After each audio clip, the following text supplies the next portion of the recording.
Ladies and gentlemen, good morning and happy Labor Day to all who are tuning in today. Fellas, how was your weekend? Great. I had a great weekend. Lots of college football. There was a WWE event. A monster trade happened right before the weekend hit. There was a lot going on. Mm. I had a pretty solid weekend, man. Been grinding 2K all weekend, but That 2K. Hooping life. You know what I'm saying? But Will, what you got for us this morning, good big dog? All right. Thing I want to get into very, very quickly. Do want to get into Clash of Paris. That happened over the weekend. A couple of good matches that went down. The first thing I did want to talk about, and I'll skip right to the main event, and then we'll talk about the rest of it. To start off, we're looking at the Fatal Four Way. Back on it. Did I pull that up right? Yeah, I did pull it up right. Um, World Heavyweight Championship Fatal Four Way. Seth Rollins defeats Jey Uso, CM Punk, and L.A. Knight. That match was crazy. You got Becky Lynch coming in to save her husband's behind. Mo, I know you watched it. What did you think? Entertaining match. The ending was a little shocking. Look, I knew Rollins was going to find a way to win, but I didn't see that way coming. But when it happened, to Keith's point, I immediately thought this sets up the return of AJ Lee. That's what I thought. AJ Lee will be coming for Becky Lynch. I can definitely see that happening, and it would be good to see her back. She hasn't been in a ring, in a WWE ring, in a minute, so it'd be good to see her back.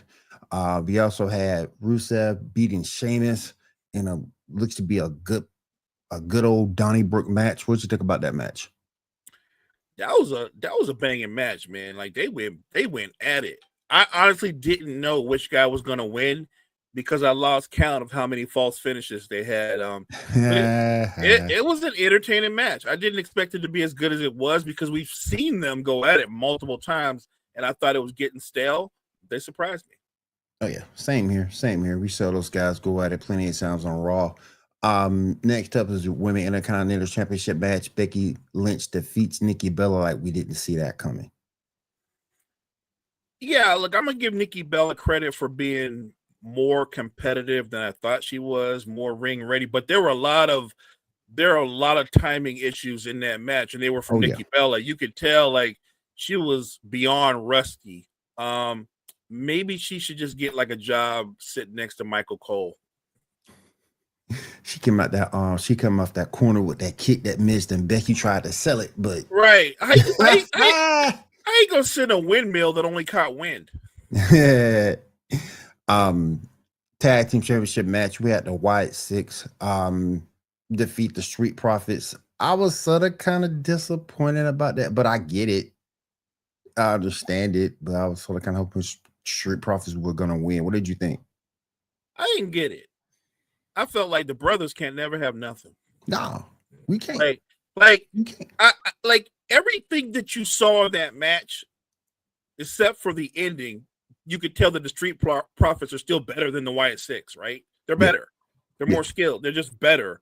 And yet, you knew the numbers game would be the reason they lost. Like, why are you paying attention to what Lurch is doing outside the ring? Like, why do you care? And that cost them the match. And I guess this had to happen because they're going to break up as a group, right? You can see the beginning of the end for the breakup, which is okay because I think they're both talented enough to have success. Certainly, you know that there's going to be a rocket ship strapped to old boy's back because he's incredibly talented. Like, he is. This is the beginning of the end, but it's the beginning of a long solo career. I think he's going to be incredibly exceptional as a solo competitor. Like everything you think that Jey Uso did now, and I love Jey.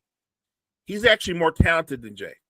Oh yeah, and it's way past time for Montez to go solo. Montez is a beast, and look, I know they're not going to shoot him straight to the top of the card, but I can see him wearing a couple of belts in the mid card. He could be the U.S. champ or the IC champ. Like he's too talented to hold back. Yep. Yep. And finally, we got the OTC Roman Reigns defeating Bronson Reed in that singles match. Thoughts on that? It was a really entertaining match. I didn't know if the two of them in the ring could pull off an entertaining match because I didn't know if they had the right chemistry. But you almost forget how athletic and how quick Bronson Reed is for his size. Mm-hmm. But when you look at how the match finished, at some point I was thinking, damn, Roman Reigns might have been better off had he just lost. Like for what happened afterwards, I mean, he got stomped. I mean, when Breaker comes out there and spears him through the tables, and then it's 3 tsunamis afterwards, clearly we knew this setup was going to come at some point because Roman's going to go away for a minute, right? We knew that. Yep. So I get it. It's all part of the storyline, and he'll come back later and they'll have a feud and he'll settle the score. But overall, in terms of the match, surprisingly entertaining. I didn't know if Bronson Reed could pull that off, but he did. So I'm impressed. The one thing that, he got his shoes back, Key. I saw that. The one thing that this bothers me about this whole thing was the fact that I don't think this event really had a lot of fanfare, a lot of hype or promotion put around it. That was my one issue. Another issue that when the card was first announced, and this is to WWE's benefit, I didn't think it was going to be that good, but this was a pretty good event. What grade would you give it, Mo? I thought it was a pretty good event. I wasn't expecting a lot, and maybe because I went into it with low expectations, I'd give it a solid B overall, right? It was better than I expected. I really didn't expect much, but a lot of the, I guess you could call it the earlier matches, I think they outperformed. And and then you get into the later matches, and I don't know what it is, but is John Cena getting younger? Right? Will, you see the moves that he's doing? I'm like, some of the things that Cena was doing, Cena wasn't doing when he was younger. No. He's on one right now. And I love it that he's trying to go out on top like that. Cena is giving fans their money's worth. And look, no hate. Look, Logan Paul, gifted dude. Never disappoints. Despite how you feel about him, gifted dude. Can definitely go on the ring, and Cena's giving everything he has on his way out. So you got to give him credit for that. Hey, Will, here's a dream matchup: Logan Paul versus Montez Ford. That'd be cool. I don't know if we'll see it. I don't know if they'll be smart enough to put that together, but that'd be good. That'd be good. I can watch that all day. That'd be good. But all right, Carmike, that's all I got, my brother. I'm all coming to you with this one, man. Hey, but I don't give a piss about nothing but the tide, baby. You know what I'm saying? Paul Feinbaum, man. Well, anyway, upset's been happening, man. Opening the college football, man. I'm gonna start with one big one. Alabama goes down to Florida State, man. Number 8 versus a non-ranked Florida State, man. Mo, talk to me, man. How you feel about Bama starting off the season so far? I was completely disappointed, not in just them losing, but how they lost. They didn't lose in a tough dogfight. They got mauled. Florida State mauled them. They beat the brakes off of Bama. You don't see Alabama get dominated at the line of scrimmage on both sides of the football ever. This was an embarrassment. It was so bad. I'm surprised dude didn't get fired after the game like that. You don't see that happening. Not to Alabama. It's been a minute where they got thoroughly dominated, and I was surprised. I'm going to give Florida State their credit because they were talking a big game, talking about how they couldn't wait to get hold of Bama, and then they delivered on it. How did you like Tony Costello? You know his name. How'd you like his performance? I thought he played well. I thought he played well in spots. He did enough, made enough plays. You got to give them credit. Like I said, they were ready. It seemed like Alabama wasn't ready for the moment. And maybe what it is their coach DeBoer. I don't think he's ready for SEC football. I don't think he's ready for the pressure of the SEC. He hasn't handled it well. To lose game 1 And honestly, I don't think Alabama. I didn't think they were going to finish in the college football playoff, but I didn't think they were going to be like this. Like you're looking at Alabama differently. Like this might be a team that wins like 8 or 9 games, and for Alabama, that's a disappointing season.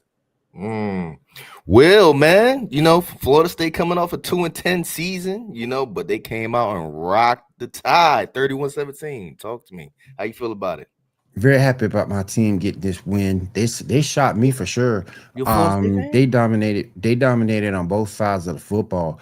And I just thought that Alabama didn't come ready to play. They thought Florida State was going to be pushovers, but sometimes when you talk the talk, you can walk the walk, and that's definitely what FSU did. Dominate both sides of the football. Thomas looked good. Running game was looking good. Defense was out there getting sacks and pressures. They're on it, and to see that the Alabama fan base out there shooting birds at the cameraman and being disappointed made me very, very happy, and that shocked me because I thought we were going to lose that game. So very happy. Good to be a Florida State fan. Now I'm wondering where Pon Farnbaum at. Where he at? That's what I want to know. Where he at? He always giving Alabama their flowers. Well, they done lost. Where you at? Where you at, dog? You know what I mean? Got a hot take, man. Number 1 Texas has fallen to Ohio State. It was 14-7. Not that much scoring in that game, but Ohio State's defense was going. They was on that this game, man. But Mo, Manny's Texas debut, does it prove that he's more marking than generational talent, or is he just facing elite defenses early, but by midseason he gonna turn into a true freshman? A true Heisman contender. So could it be all those things? Could it be he played against an elite defense? He may turn into a legitimate Heisman candidate. I don't know.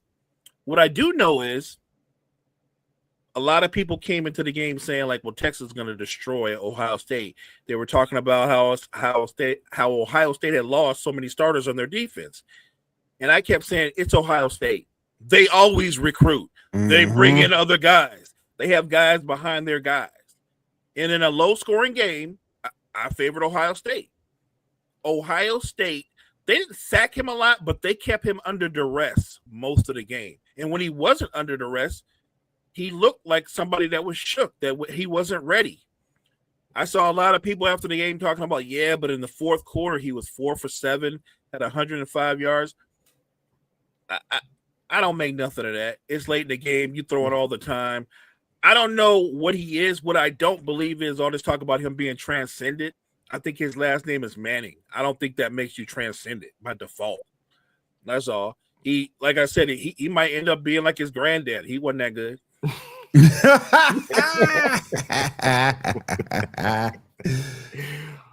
Will, what's up, man? Talk to me about Arch Manning. I just thought he was up against an elite defense, but I don't know if he'll be Heisman Trophy or not. I'm sort of kind of looking at Mo's take on it. We'll have to wait and see. No one should have been underestimating what Ohio State can do, because that's the type of team right there that's just going to reload when it comes to talent. They're so good at recruiting top-tier talent. So I just think this is one game he faced against an elite defense, and we'll see what he does later in the season. And to be fair, it works both ways, right? Because Ohio State was facing an elite defense. Mm-hmm. Like Texas defense is a monster. They're bad. Like this was a back and forth war. So honestly, I don't know how good Ohio State's offense is, because I don't think they're going to face a better defense than Texas. And I get it. Arch Manning is going to turn around, and I'm sure he's going to have his share of big games. But I'm not going to give him too much credit when they're beating down New Gloucestershire State. So until I see him play another ranked team and actually do something against a ranked opponent, I don't care about when you do with the pudding pops. I don't care. Right. Will, do you think that the transfer portal is destroying the team culture at the NCAA? To a degree. Yeah. It's hard to build cohesion season after season when you got someone leaving through the transfer portal, particularly a star player leaving to go to another school. So to a certain degree, yes. Mo, what you think, big dog? Look, I think it impacts it, but I'm not going to say it's destroying the game. It's giving. More like the team culture. Like how Tim Tebow's team stayed together, winning championships. That the coach, like Nick Saban, keeping his team together. No, I understand that, but what happens now is they've given players the opportunity to look out for themselves. If we're being honest, a lot like the universities looks out for themselves, right? Mm-hmm. Right. It gives the players more options. If I'm on Alabama and I'm their running back number 3, but I think that I'm good enough to be somebody else's number 1, and I want to go play there and I want to get my shine on, I'm bouncing. So I completely understand that. So I don't think maybe it impacts the camaraderie, but I don't think it's destroying the game. I think players just have, for the first time in decades ever, college football players have a little bit more player empowerment, if you will. See, now I'm not really talking about, like the third string guys or, the guys that looking, they trying to get a start. So I'm talking about guys like Carson Beck, who left Georgia. He was a starter and went to Miami. Stuff like that. That's destroying your team's culture. Is it not? I think it can impact it, but I don't know if it destroys it. People still look at Georgia like Georgia's going to be in the college football playoffs. They're still a powerhouse. And maybe it was a better fit for Carson Beck to get away. Like, if you're judging off of week 1, looks like he made the right choice. I would look at NIL more than I would the transfer portal when it comes to destroying team culture. That's true, because I mean, but isn't that hand in hand though? Because they, like Carson Beck, he left one team, he went to another team. He did get more NIL money, and so other players have done the same thing. But your starters on your team already. You should be worried about building your team to win a championship versus, oh, let me go get some more money. Now you got to reboot. This ain't like this is the NFL where they get long periods of time to play with their teammates to get chemistry going. You got to go into a whole new system in college. They might not even be an NFL system. You know what I mean? True. No, I understand that point, but a lot of these players, you can call it selfish, I guess, if you want, but they're betting on themselves. Carson Beck, I don't think Carson Beck plans on being at Florida State for 2-3 years.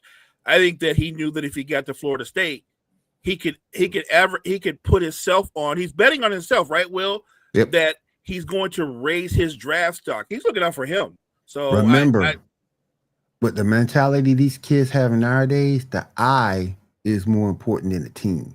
It is. It is. They're building up their brand. Carson Beck went to the U. Well, my bad. My point is, what he did was he went somewhere to build up his brand, his individual brand, his draft status. Would you say the U is bigger than Georgia? Georgia Bulldogs? Is the U bigger than Georgia? I don't think the U is bigger than Georgia right now today.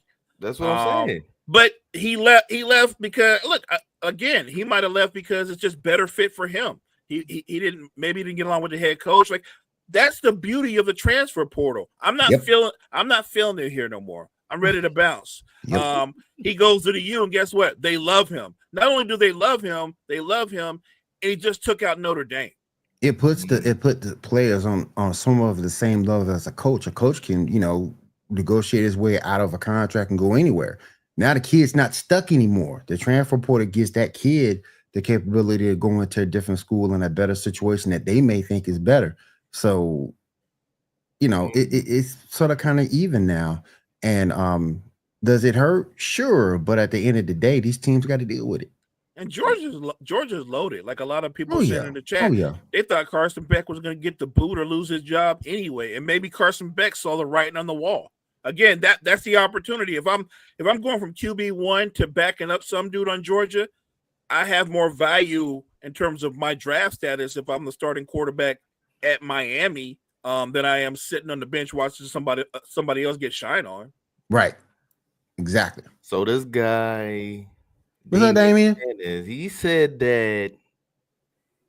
What's the definition of generational talent? You say Arch Manning is not generational talent, but Caleb is. A lot of people don't think Caleb is because I don't. he's I a don't whiny either. baby. And I don't either. He up there crying on sidelines, bruh. so if y'all had to choose between Archer and Caleb, who you going with? Neither. Just because I don't think man is You gotta pick just one. because just Can I because I don't think man I- is proven enough yet. can I punt? Go punt every play, man. Punt the question. Go punt every you know, play. you know what? I'll say this because I've seen Hand the Caleb ball Williams. Well, You seen yeah, Caleb play, but we you might. haven't seen Arch play yet. You I've haven't actually seen. Yeah, well, whatever you think of Caleb in the first year, I've seen him play. Right. I don't know what Arch is going to be at the next level because he don't look so good at this level. Mm-mm. So if I had to choose, I would take Caleb Williams. I'm not gonna leave it because I'm not a fan of Caleb Williams. Hey, we got to talk about it, man. We got to talk about it, man. What is going on in the NFL, man? Mill, I'm gonna start with you on this one, Will. Micah Parsons got traded for Kenny Clark and 2 first-round picks. Packers also turned around and re-signed Parsons for a 4-year, $188 million extension with 136 guarantee, making him the highest non-paid quarterback in NFL history. High-profile trade before the NFL season kicks off, man. Let's unpack this trade, man. Come on, talk to me, Will. I think it's a good move for the Packers. It's a win now move for the Packers. To get you a pass rusher on that side of the football. It's a win now move. Now you have somebody who that can help a defense overcome the interceptions that Jordan Love throws. Interceptions really won't matter because they'll be able to stop teams. Now I think they were 8th last year in defense. They're gonna be a little bit higher this year. My only issue with Michael Parsons is this: he can't play the run. And if you look at him, he's on the smaller size for a DN. So again, Green Bay may have to go through the same thing that Dallas did. We go run straight at this dude and see what the chips may lay. But this is a win now move for Green Bay. He's going to help that pass rush for sure. We'll see if that defense can hold up. Mo, talk to me.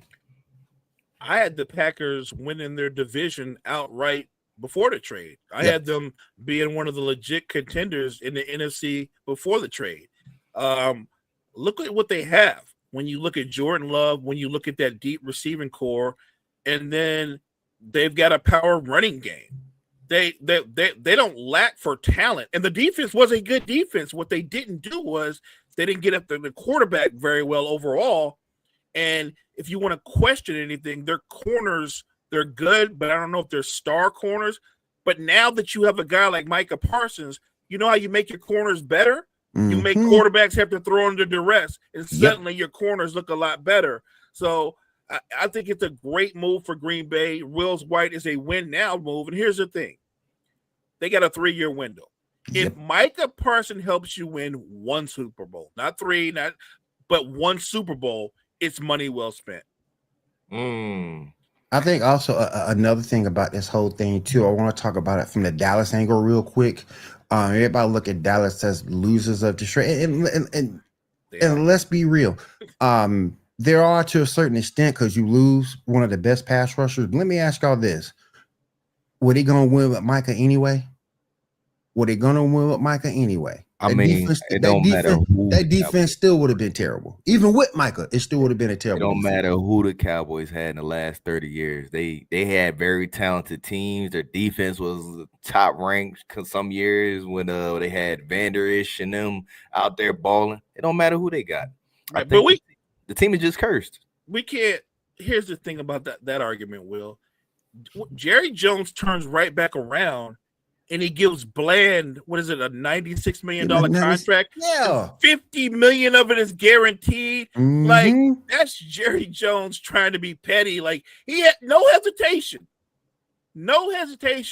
Gives Bland a monster contract. So here's my question. With no pass rush, how good is Bland going to be? Because I say Bland going to get used like toast this season. So he's getting all this money, and he's going to be burnt toast all this season. And then how Jerry going to look giving him that monster contract? Here's Well, the thing. And he was worried about giving that monster contract to Michael for underperforming. What's going on with this dude? Right. This dude got $50 million guaranteed to be toast weekly. Gonna be toasted. The one thing I will say though, y'all, as long as he can stay healthy, y'all invest in that Prescott and fantasy. They're gonna be throwing all day long. All day long. That questionable running game, they're gonna be throwing the football all day long. That ain't nothing new because he did all it day long. CeeDee Lamb and Brandon Cooks. He was throwing the ball all day long. All day. They're gonna be throwing the ball all day. 4K. He gonna get at least 4,500 passing yards, man. Because they always gonna play behind every game. If I agree 100% with both of you, if they can keep Dak upright, because that offensive line is not that good. No, it's not. It's not the same line it was in years past. But that's what I wanted to also talk about. Was Jerry Jones said that this trade, he did this trade too because they needed to stop the run.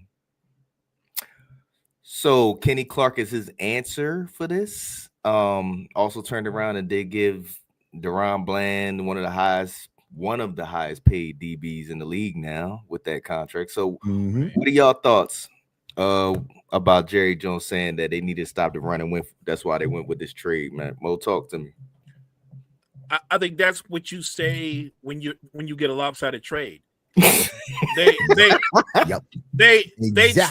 traded away a superstar edge rusher, and you got Kenny Clark's a good player, but he's a good player, not a great player. He's 30 years old. And they got back two number ones, but they didn't get back number ones that are going to be like top 5 number ones. They got number ones that are going to be like almost like high number 2s, and that's still not equal value. Had they traded Micah Parsons in the offseason, early in the offseason, and let it be known we're trading Micah Parsons, they could have got a lot more. Everybody knows the compensation would have been a lot higher, but because this was done the way it was done at the 12th hour, Jerry can make it sound like this is exactly what I was looking for or whatever. This old ass got fleeced. And this is the second time this has happened in Dallas. Don't forget Luka. The Mavericks didn't get everything that they should have gotten for Luka. Now we going through the same thing with Micah. Man, that's a good point. No, that's what they doing in Texas. That's a different owner though. At least he got one with Dirk. I know it's a different owner, but it's the same situation. It ain't. Cowboys ain't got a championship since like 1996 or something like that. Dallas been there. Actually, it's a completely different owner because that owner that owns the Mavs now, he don't win no championship. Cuban's not the owner anymore. This is a completely different ownership. Yeah. So that was just that's a crazy brand new one. You have to be crazy to sign off on that trade. Luka fat though, man. He wasn't looking like he was trying to lose no weight. He was a fat boy. Here's what I say about fat Luka. Fat Luka took a team to the finals. He was fat. Took a team to the finals. How you fat? And they got dog walk too, man. Listen. But the fat guy outplayed Anthony Edwards, who ain't fat. How you let the fat guy outplay you? Big Cadillac and one outplay a lot of people until the game on the line. You know what I mean? But the game was on the line. Where was Anthony Edwards? How you let the pudgy guy outplay you? Exactly. You let the pudgy guy beat you. When you was in gym class, you know who never got any buckets? The pudgy guy. Yep. I mean, you feed him down low, man. You let him go to work. You know what I mean? But Will, did the Cowboys just ruin their Super Bowl window by trading away Parsons? They never had one. That thing been closed for years. They never had one. That thing been closed for years. It's been closed for years. Even like I said before, even with Michael, they won't go win anything. Just look at that division in itself. You're not strong enough to beat the Eagles. You're not strong enough to beat the Commanders. You might lose one to the Giants. You're not good enough to compete. You're not good enough to compete in your own division, much less go to a Super Bowl. And the window's been closed, and I don't see it opening anytime soon. They're in a level playing field with the Giants right now. Yep. They're in a level playing field. They're not. You can look at the offense and go, well, the offense should be better. The only problem is the Giants have one of the top front sevens in football. So if your offensive line is bad as people say it is, your offense is not going to do a lot against that pass rush. So I think that's even money how that game goes. It's going to be a low-scoring game when they played the Giants. The Cowboys weren't winning a Super Bowl. I get the argument. We weren't winning a Super Bowl with Micah, but it's not Micah's fault that Jerry Jones doesn't know how to negotiate. It's not Micah's fault that they haven't done a great job in free agency. It's not Micah's fault that Dak Prescott stays injured. It's not Micah's fault y'all don't have a run game. He don't control he doesn't control anything you guys do on offense. Nothing. The play calling, none of that. And it's not Micah's fault that the defense can't stop the run. The guys at the center of that defense, not my fault they're soft. They're soft. It's not my fault the Dallas linebackers aren't that good. They're not that good. This is not a Super Bowl. The only people who believe the Cowboys were Super Bowl contenders prior to the trade are diehard Dallas fans that live in fantasy world. Yep. They believe they were a beat away from winning a Super Bowl. And Jerry Jones is great at selling that. That's why he's selling this trade like we just got better, y'all. We just got better. No, you didn't. And Carmike keeps using words like, well, we made a trade because we want our culture to be stronger. We want to build culture. I'm not saying Micah had something to do with it. Well, when you say you're not saying it, that's actually what you are saying. You're saying now we're hearing the same kind of talk we heard when Luka got traded. Not a team guy, not a culture guy, not the most popular guy in the locker room. Now I'm hearing stuff like that. That's the kind of stuff you say when you're trying to do PR to justify a trade where you know you lost. Hey, my thing is, I thought they were all in. I thought that's what I thought. The thing is, are y'all gonna say that Dallas didn't have some talented teams to go? Because I think it was just bad juju in the play calling. Come on, like they had DeMarcus Lawrence and them on that defense. They had one of the best, or not the best, offensive line in the league with Zeke back there, or DeMarco Murray back there, like Dez Bryant. You got CeeDee Lamb. Like they had talented teams on paper. They're just not delivering. Did they not? Did they not have talented teams that could go to a Super Bowl? Sure, you can go back to the Tony Romo days and say they had teams that were really close a couple of times. I give you that, but we don't judge sports on really close. They haven't been to an NFC title game. I'm just about the NFC title game. Never mind winning a Super Bowl. And how many decades? Like when was the last time people really thought, man, this is the year? Only Cowboy fans feel like every year they get a chance, and in reality, they have no chance. So to me, a good year for Dallas this year. If they're able to win 8 games, you might want to give that coach a raise. They delusional. That whole fan base is just delusional and not looking at things in its proper perspective. I think their offense is going to be fine. Yeah, but I don't know if it's going to be a dominant offense. I think Ferguson I think Ferguson, Pickens, I think they all have good years because that running game is trash. But here's the thing, though: when you know you don't have a run game, how do defenses play you? I think more and more defenses they're going to come for that. They're going to come for Dak. Yep. Because they know there's no run game. They're going to come for him. If every third down is 3rd and long, that's not good. Oh, man, they're going to bounce up back there with Pickens and Lamb, man. Lamb can run medium, short, long routes. No, what I love about CeeDee Lamb is this. That's a football player. I give credit where credit is due. CeeDee Lamb doesn't care about his yards per catch or any of that. CeeDee Lamb will average 11 yards a catch. And you'll look up and go, look how productive he was. 11 yards a catch, but he's got 1,400 yards and 14 touchdowns. That's a football player. I'm not hating on that at all. The question is that going to be enough with no running game? Right. So we about to do a Micah Parsons and I'm talking about sack leaders the last 10 years because Micah is now one of the highest paid sack rushers. So, Will, you going to go with Micah Parsons? You want to go with Geno Atkins? Dang. I'll go with Micah. You going Micah? With Mo, where you going? Geno was a beast. Geno was good, though. But he was more of a he played more of the middle of the field. He didn't really get after it like that. I'll take Micah Parsons. Leader. He was a sack leader. I take Micah Parsons. I think he's better than Geno. Mo, you go with Micah? Cam Jordan. Ooh. Man, Cam Jordan had a long, great career. The best version of Cam Jordan over the peak of his career, I might lean towards Cam Jordan. Will, where you going? If we're looking at Cam in his prime, I got Cam. Yeah, I'm just talking about the best version. If you're talking about his best version, I got Cam Jordan all day. I'm talking about the sack when these are sack leaders here. Yeah, last 10 prime years. Cam, I got Cam all day. Cam. You don't think Michael's more talented? You didn't ask who's more talented. You said who I would go with. Who Right. I would go with. There's a lot of guys more talented, but they don't put up the sack numbers. I'm the reason why I put Cam where he is because when you dealing with prime Cam had that motor, that get after it motor that I don't see with Michael.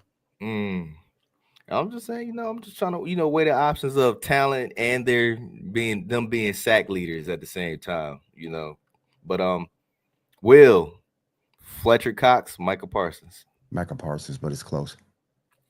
Mo? I go Parsons. I don't even think it's that close.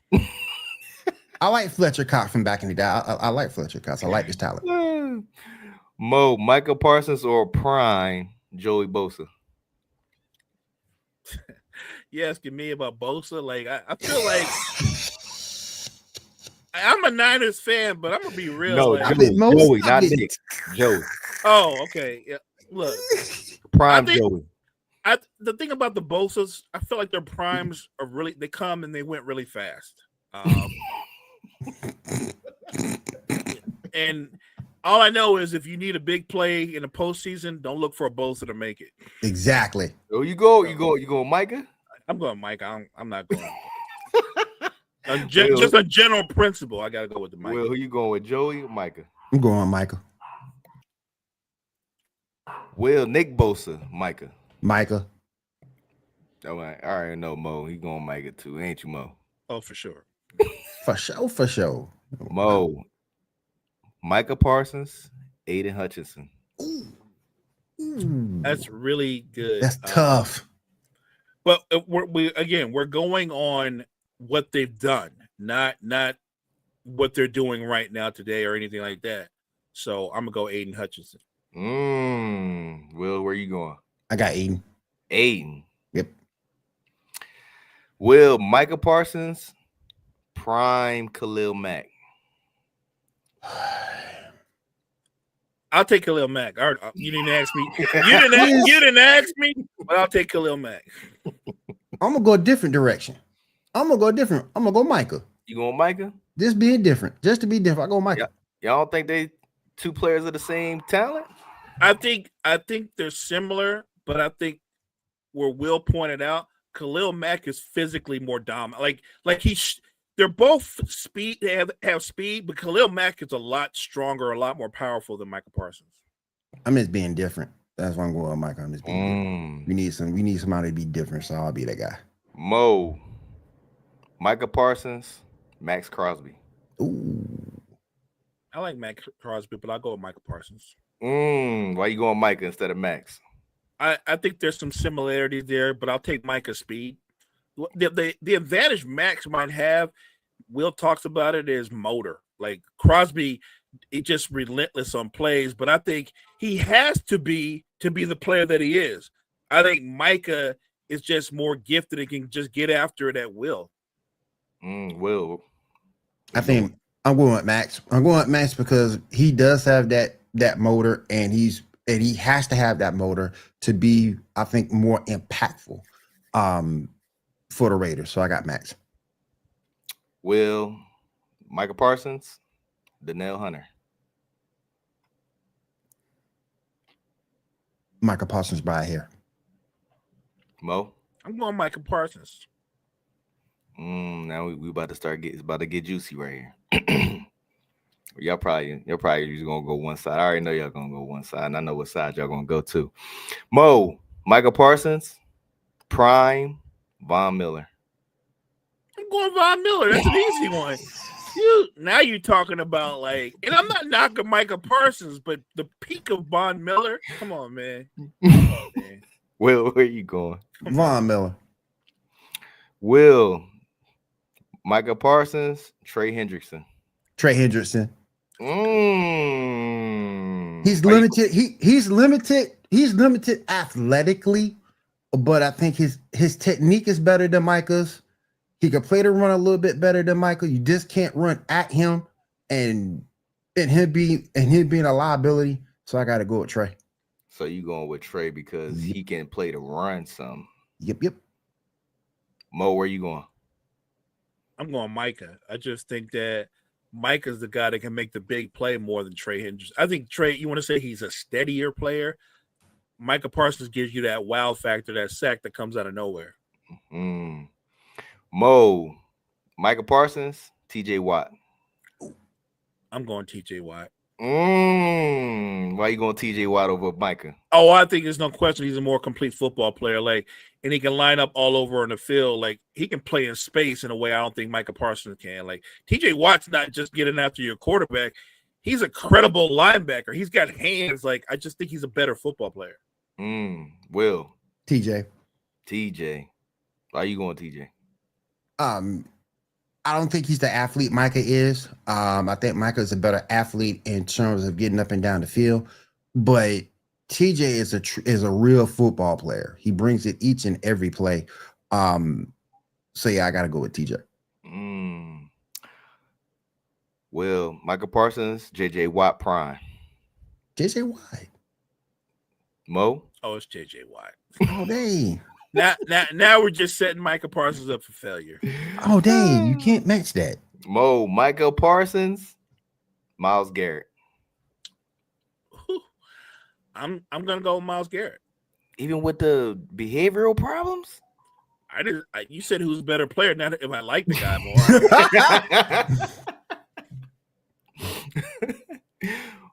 Will, you going with? Myles Garrett. All right, my last one, and I already know what side y'all gonna go, man. By a landslide. Will, Micah Parsons, Aaron Donald. Oh, Aaron Donald. Aaron Donald. He's that dude. He's that dude. Aaron Donald, inside, outside. He's that dude, man. Incredible motor, strength, total package. There's no weakness in in Aaron's game at all. All right, so Will, are the Packers now the NFC favorite, man, after the trade for Parsons?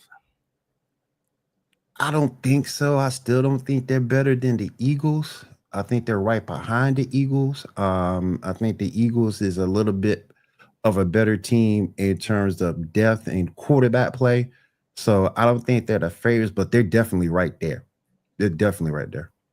Mo, NFC favorite. Packers. I think it's even. I think it's literally you can flip a coin because the Eagles are the defending champions, and I don't think the Packers talent-wise overall is more talented than the Eagles. But I think put them on the same field.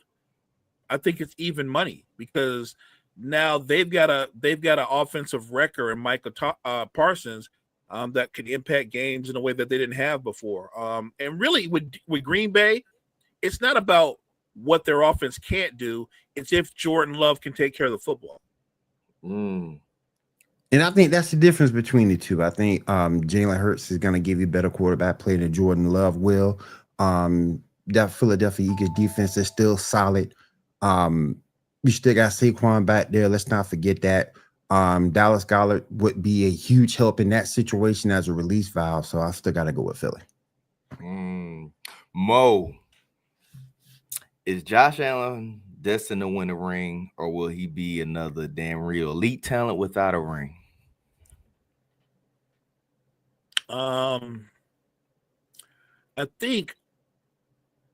I think he's destined to be one of those guys that always just misses, just comes up short. And I'm not saying that I would blame him because there's times when he's outplayed his opponent and the team as a whole just came up short. You hate to say this. You talk about teams that are cursed. You say Dallas is cursed. Is there a franchise more cursed than Buffalo? Dallas. No, not Dallas, because Dallas has something Buffalo has never had. Buffalo's never won a Super Bowl. They've been to some, but they've never won. And by the way, Dallas beat them down in one Super Bowl. So Yep, sure no, did. nobody You are nobody correct, is sir. more course than there's no fan base that is so desperate for a Super Bowl than Buffalo. And look, we all root for our favorite teams, but if there was a fan base that I'd be like, you know what, they deserve one, I would not mind seeing them get one, it would be Buffalo. And he said that they've been to some. They've been to 4 straight with Jim Kelly. Jim behind Kelly, the helm. no question. And look, I know people see it one way, I see it another way. If they don't lose that first Super Bowl, the one where Norwood misses the field goal, if they don't lose that first one, I think they're completely differently mentally for the rest of them. They got broken from losing that first one.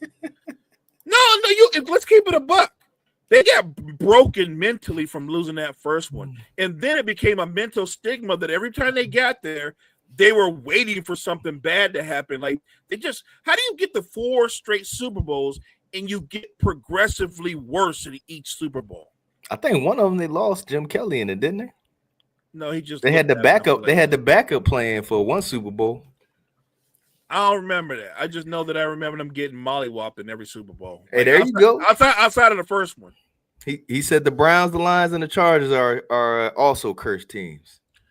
Well, they don't count because don't count. No, I'm just being honest because the Bills were good in the modern era of football, like in the 90s. Like the Browns ain't been good since Jim Brown. So who cares about them?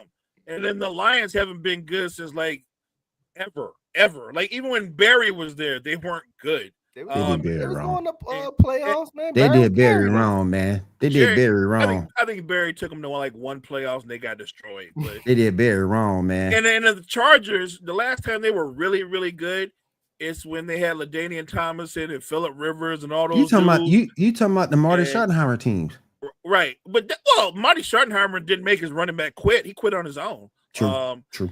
LaDainian Tomlinson talked all that crap about the Patriots going into the AFC Championship game. This is true. And then he quit. Yep.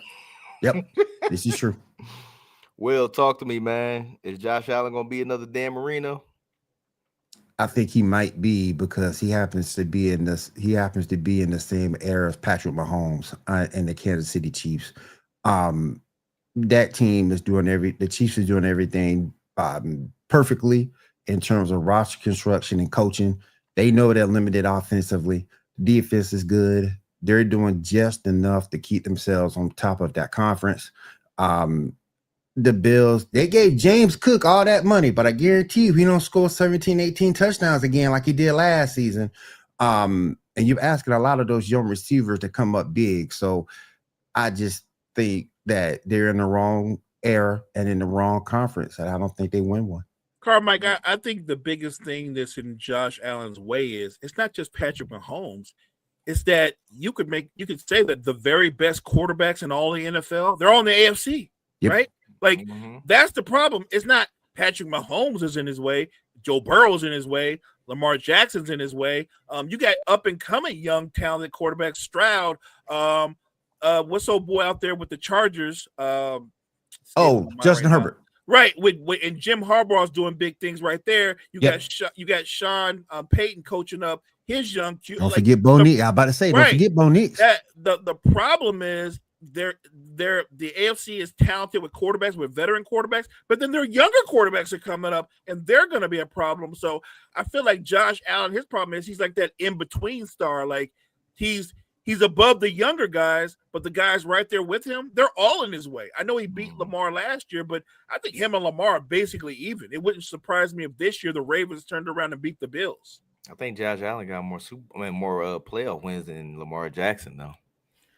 And I think the only person that's really in his way is Patrick Mahomes from Josh Allen getting to the bowl. And I say that no disrespect to Joe Burrow because Joe Burrow don't have an offensive line. His offensive line is going to kill him. The Bengals is going to get him trash back there. If he get a better offensive line, Joe Burrow be up there. He the only one that beat Mahomes in this playoffs. Yep. This is facts. It'll be it's going to be interesting. What I would say about Patrick Mahomes and company, though, the last couple of years, they've been living off the strength of their defense. It ain't been the offense. Have they? Facts. Yes, it's They put- facts. they put- They're all That's facts. Carmike, That's facts. their offense is like one of the bottom offenses all in football the last couple of years. Like, Oh, I know it. if you look at Patrick Mahomes' numbers, like he's putting up Russell Wilson numbers. The only problem is that he's not getting killed like Russell Wilson. And they've look at their weapons. He ain't got no number one receiver. He got a bunch of twos at best. Mhm. Average running backs. Rashee Rice is a 1. If he, No, he ain't. I don't know What? what he is. No, he he's ain't. a 1. He's a 1. I don't No, he know. I don't know what he is because he's taking trouble too much to know. So I don't know. Let's what I see said. let's see if he can play football. Let's see if he can play football long enough to be a That's- one. Plus, they've had. Plus, that they is the had problem, Mo. That Plus, is they've the had problem. plus they've had some failures and some setbacks. They just let go Sky Moore because Sky Moore couldn't compete. Well, don't nobody care about no when Sky you Moore. can't, and when you can't, Sadly, and when you can't, sadly, Listen. there is a team that cares about Sky Moore. They're called the Niners. yep, they picked him up. They got him in that trade. I don't boy, know I'm what telling that's you. all about, but yes, there's a team that cared. If you can't compete in that 49ers receiver room, I'm sorry, the Chiefs receivers room, as bad as that room is, something wrong with you. You got to give credit to Andy Reid and Spags for them still being an elite team with Yep. no offense and a great defense. Like what they don't do is they don't beat themselves. When you play Kansas City, you have to beat them. They don't beat themselves. I give Mahomes credit because he knows he has no outside talent. He knows Kelsey's not what he was, and he finds a way to manage the game and win football games. That I do. To me, that's a testament to his greatness that he can still lead you to winning football games without putting up huge numbers. I do disagree with Mo. I do disagree with Mo on one point. I think Isaiah Pacheco, he was hurt a lot of last year, and he didn't come back as strong. I think he has a good season. I think he has a good season this year. But wait a minute. What is a good season? Give me. It's gonna be what kind of numbers is this? I think he gets 1,000 yards and that's it. But it's gonna be better than what he did last year because last year he was hurt most of that year. Right. So that's my point. Do I think he's not gonna be extraordinary, but I think he'd be 1,000 yard. I think he'd be 1,000 yard back. Can get 1,000 yards in a 17-game season. Yeah, sure. Yeah, but really, if you got a good offensive line, Carmike, you can get 1,000 yards in a 17-game season. Didn't even get crack 1,000. Right. That's my problem. I think Pacheco's a good football player, but I don't think he's not a special football player. Did he say he said Travis Swift because he don't care about football anymore? I mean, he got Travis Kelce got to think about life after football, man. Oh my God, they'd be all right. They got Taylor Swift on the team. They'd be all right. He's also in his mid-30s. He's not. Yeah. This isn't peak Travis Kelce. Look, I'm not writing off the Chiefs, but what I am saying is normally they just run roughshod over that division. They won't be doing it this year. This season, they're not running through that division. Mo, you forget one thing. They might have the Zebras on their side again like last year because they should have lost a lot of games last year and got some terrible calls that helped them win the games. Well, look, that just means he's carrying on Brady's tradition. I look at it like this. He's just taking over from the last guy. I look at it like this. When you play the Chiefs, you better come out there and play the Chiefs. Don't depend on nothing. You go out there, you play them, you beat them. If you beat them, it don't matter what the refs do. It don't matter.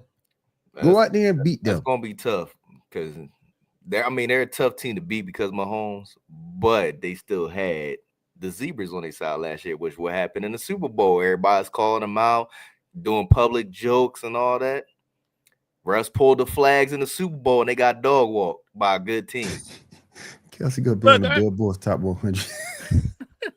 Look, I think yes, they benefited from some calls here and there, but look, I don't think they got to the Super Bowl on luck. They're that good. They're that good a football team, and they went into the Super Bowl and they ran into a buzzsaw. That happens. And that's more about the Eagles than it is about the Chiefs. How good the Eagles were. Yep. What I'm saying is, when the smoke clears, do I think Kansas City's going to be in the playoffs next year? Yeah, I think they're going to be there again. I just don't. I think that division is going to have two teams that win 10 or more games. Mo, could this be the first season Patrick Mahomes don't reach the AFC Championship, or you think he's still going this year? I think this could be the year. I think this could be the year. I think there's a lot of competition, and even as I'm saying this could be the year, watch that guy line up in the AFC title game. Like I'm saying this could be the year, but by saying this could be the year, it doesn't mean it will be. The one thing Patrick Mahomes, Andy Reid, and Spagnuolo feed off of, they feed off of pressure. And a lot of guys don't feed off of pressure. Yeah, but that's just Mahomes' side, because I seen Mahomes very motivated, just like that one Super Bowl when his line was trash and the Bucs defense ended up dog walking them because his receivers was getting hit in the helmet and hitting the chest with footballs and they couldn't catch nothing.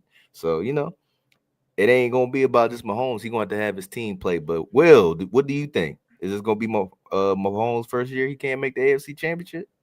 This could be it.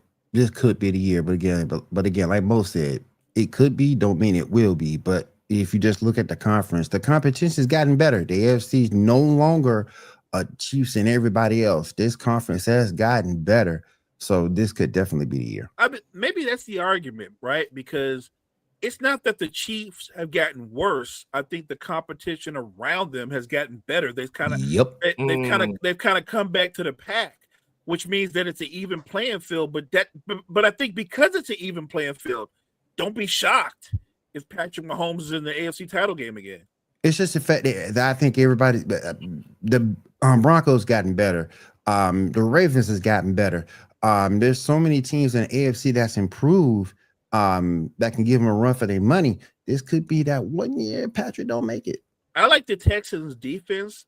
I'm not so sure about the Texans offense. Yeah, they're gonna be strong defensively though. Their offensive line, they're gonna get CJ Stroud beat up again. Yep. I don't know how good their offense is gonna be. That's the problem with the Texans. There's a lot of talent in the AFC, but I think that motivates a guy like Andy Reid and Mahomes and Spags. And look, if you're right, let's say Rashee Rice comes back from his suspension and he plays like a pro. If he plays like a Pro Bowl #1 wide receiver, that changes everything for their offense. But remember, they're going to be without his services for the first 6 games? First 6 games. I don't think they get off to a fast start. You got a rematch with the Eagles within them first 6 too. The Chiefs did do this before though when they won that Super Bowl with Rashee Rice. Like Rashee wasn't the main receiver that first half of the season. Then they started going to him in the second half, and they started turning her around for them Chiefs in that year. No, I get it. I'm just saying that if you get off to a slow start this year with the way that division is and structured, that's a hard place to be. Remember, even the Raiders, who I don't think the Raiders are playoff contenders, but they're not even a pushover if you look at their roster. Like that division alone is going to be a problem. So you come in there and you're Patrick Mahomes and your offense is averaging 17, 20 points a game. That's asking a lot week to week. Damon, I say the Ravens gotten better because don't forget they did sign Jaire Alexander. If he can stay healthy in that secondary, that's a big huge boost for them. If he can stay healthy, most favorite line. If we can stay healthy, that is my favorite line. If he can stay healthy, that's a huge get for the Ravens. Huge get for them.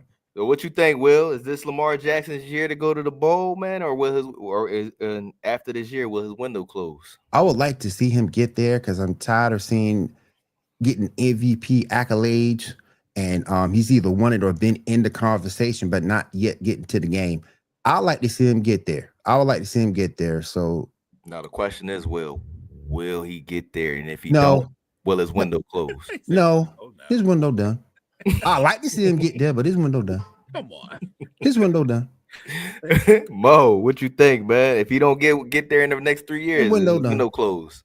So I like the way Carmike prefaced the question. In 3 years' time, if he doesn't make it in 3 years' time, he ain't never gonna make it. Nope. But the crazy thing is Lamar's still a young. Am I wrong? Lamar's 27. He's still a young man. 26, 27, something like that. Yeah. That's what's crazy. It feels like he should be older and like he's been around longer, but they're bringing back Derrick Henry. They added another playmaker on offense. They added another playmaker on defense. Like everything favors the Ravens, and really sort of like what Carmike opened this conversation up with, it all centers around either they have to beat Patrick Mahomes or they got to beat Josh Allen. But that's the stigma that Lamar has. He hasn't been able to beat those guys in the postseason. You want to talk about a team that's cursed? You want to talk about a Ladies and team that's gentlemen, cursed? it has been a great morning. I'm glad everybody who stopped through is in the comments today, man. Happy Labor Day to all, and I appreciate you stopping through to the Wire Sports Network. Will, you got any closing remarks for our people? Yes. Please join us tonight right here on Wire to Wire Network for the Sports Report podcast tonight at 10 p.m. Eastern. We're still going on this happy Labor Day. We'll see you at 10 p.m. Eastern. And as always, if you know better, you do better. You know better, you do better. And my real quick, Kyle, you're right. If they neglect Hanger in the postseason again, another reason they're gonna lose. Yep. Thank you, chat. Thank you guys so much for joining us this morning. Make sure you check out all the great content we have at Wire to Wire Network. Wire to Wire Network. We appreciate you guys.